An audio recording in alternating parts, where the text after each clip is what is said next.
How you doing? It's Colin Daniel here from riffninja.com. This is the second lesson in my series of 3. This lesson is for Dan Boone, and the question is tone on the guitar. And one of the things he said was that he didn't find that taking a guitar out of the box from a music store and plugging it into an amp sounded good, that it sounded thin. And so this is the second situation to address, and that's your guitar.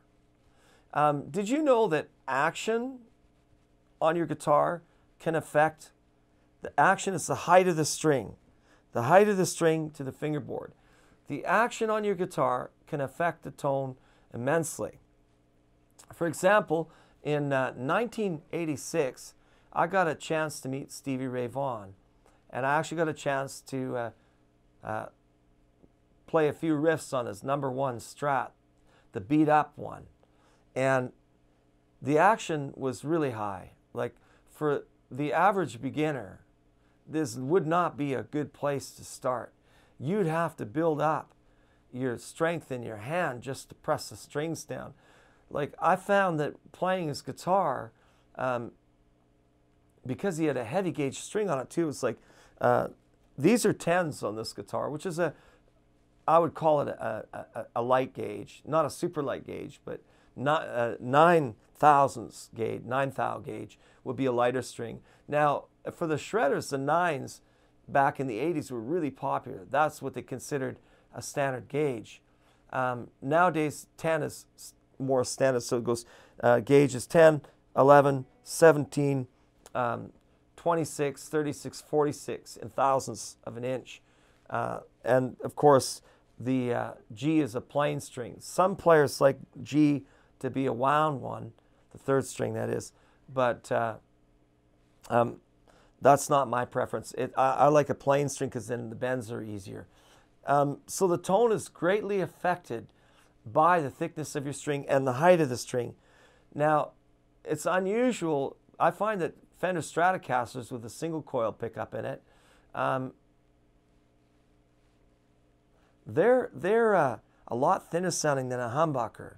You know, a humbucker's got more bass. Like on this guitar, I've got humbuckers. That's the 2 coils together. Some humbuckers come with a chrome cap on them. But definitely that will affect your tone. I'm sure that one of the reasons why Stevie liked a heavy string was because he had single coils, and that brought out the bass tone in it, because they were like as thick as cables. They were 13s. And like I said, the action was high on it.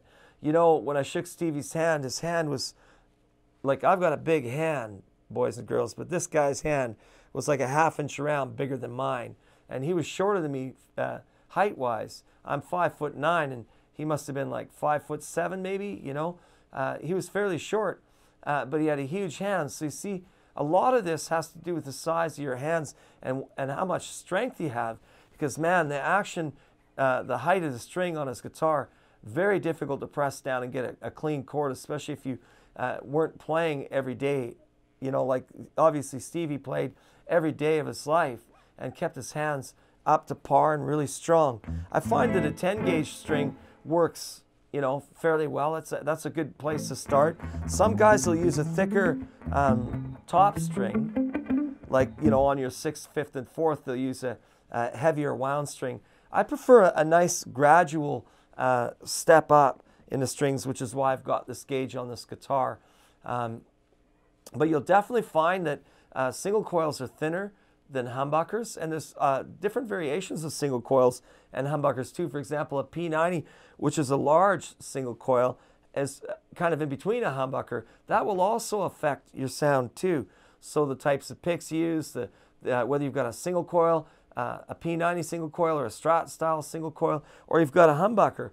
Also, price can make a difference too. Not totally, but because I've found some cheaper humbuckers that sounded good, even though they were like only like 35 or 40 bucks for a humbucker.